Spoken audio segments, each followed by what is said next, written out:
There's a lot of questions that we get during in the beginning of pregnancy and kind of throughout the whole pregnancy. And there are some myths and some things that we want to talk about to make sure that you're safe and your baby is safe. And so we'll kind of go over that today.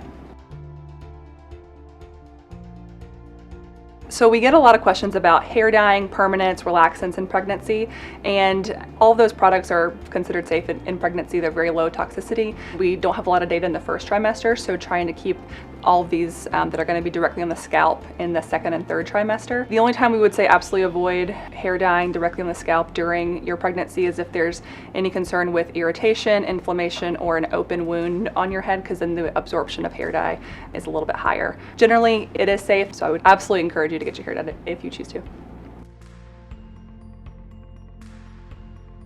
We absolutely encourage you to exercise in pregnancy. The American College of OBGYN recommends, approximately 150 minutes per week of what they call moderate intensity, and that can differ from patient to patient. So exercise in pregnancy does decrease your risk of gestational hypertension, so high blood pressure in pregnancy. It can decrease your risk of gestational diabetes in pregnancy, low birth weight, preterm labor.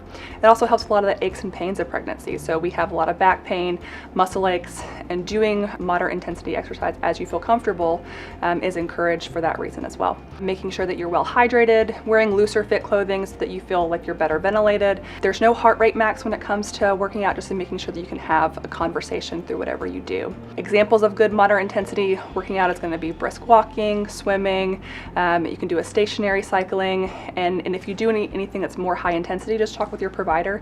And most of the time, unless there's something different about your pregnancy, then you can continue to do that as well with certain modifications in the second and third trimester. We encourage you to continue your annual and biannual screenings for general well-being for your teeth cleanings. We do see that dental infections themselves can cause you to be at risk for preterm labor and preterm delivery, and so that's why we do still encourage these things. When it comes to any kind of x-rays, if they're preventative x-rays that are not deemed absolutely necessary, then we ask that these are delayed until the postpartum period. And generally one x-ray in pregnancy with a shielded belly will not affect baby at all.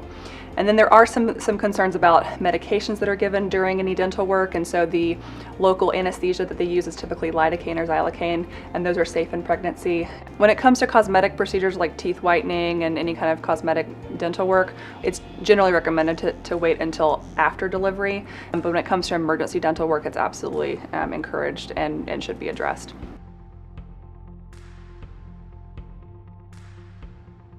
We absolutely encourage you to continue breastfeeding if you desire to continue. It does not put you at any increased risk of preterm delivery at that point in the very beginning.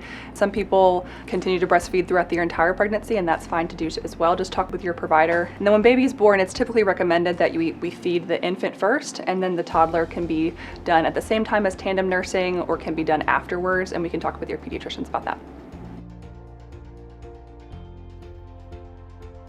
So sex is generally safe in pregnancy. There are some very specific scenarios that your provider will alert you to, and we can talk about it at each visit if that changes for you, where sex would be discouraged, and actually we would put you on pelvic rest, so no penetrative intercourse. But generally sex is safe through the entirety of pregnancy, and so if there's any issues with bleeding or cramping, then please talk to us afterwards. A little bit of spotting, like on the tissue paper, can be pretty normal, but if you have any heavy bleeding, we absolutely need to be alerted immediately. You absolutely can get a massage in pregnancy. Most massage therapists will not want to do a massage in the first trimester. It is still technically safe through all trimesters, but just because the first trimester the baby is highly developing at that point, they typically want to wait until the second and third trimester. And so just let your massage therapist know. They usually will put different pillows up to make sure that you're comfortable, you're not on your back for a prolonged amount of time. Using any essential oils and things like that can also be very safe, keeping in mind that some people can get a little more irritated with certain types of scents. But yeah, it's highly encouraged. It can really help with the aches and pains of pregnancy. A lot of the tension that's in your back and your pelvis can be helped with massage. So if you can get one, I absolutely encourage you to get one.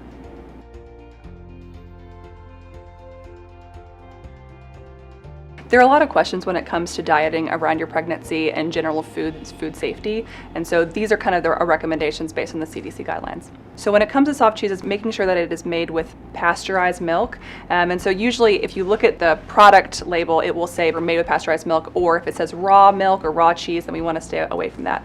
We worry about is listeria, which can cause miscarriage and birth defects, and put you into preterm labor, so we really want to avoid anything that can put us at risk for that.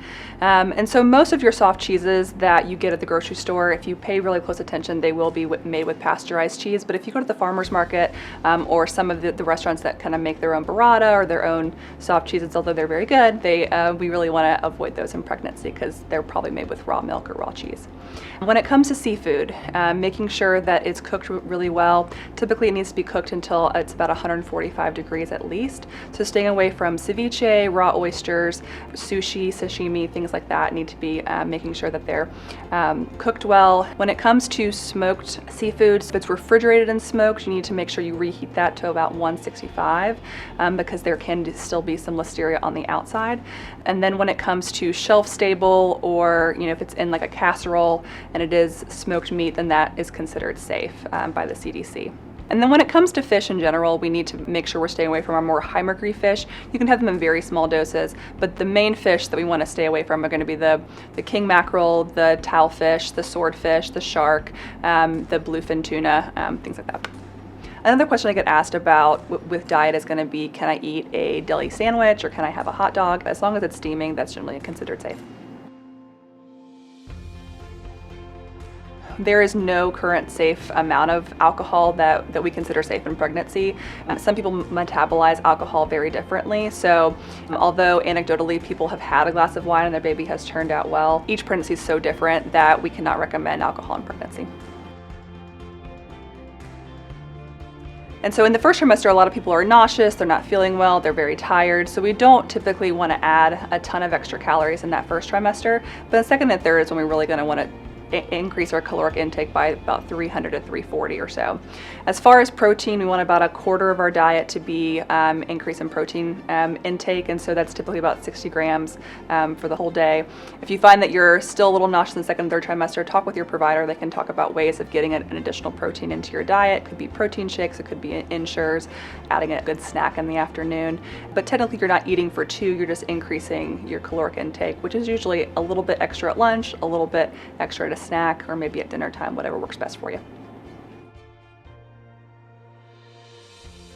So hot baths are something that I think are very beneficial in pregnancy. So any hot baths are safe as long as they're not scalding temperature and you're not, uncomfortable in the water, because your body will typically self-regulate before you get into an internal core temperature that's greater than 101, which is what we call a danger zone.